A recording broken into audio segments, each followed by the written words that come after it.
Okay, in creating this 2x2 round piece, we can take a part that we've already created and really just modify it. You'll notice that these pins are cut off just a little bit.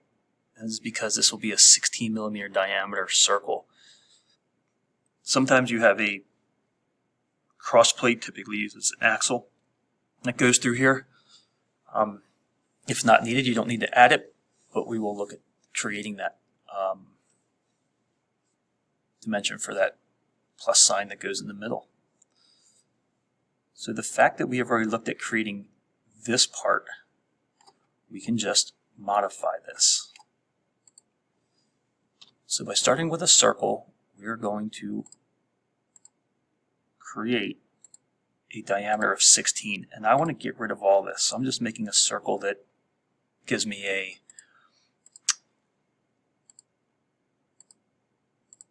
enclosed body to remove some material.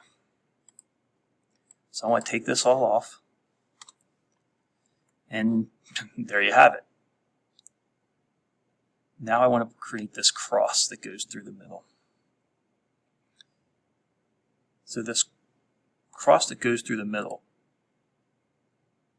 5 by 5, 1.5 wide, and we will knock the corners off. They are rounded. So by referencing this inner tube, if we go to our rectangle tool and create a center rectangle, we can just snap right on here, set a width of 1.5, and we're just going to cut.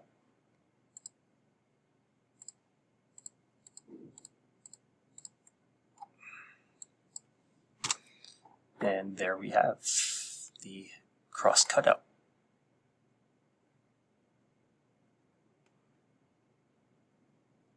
That's it.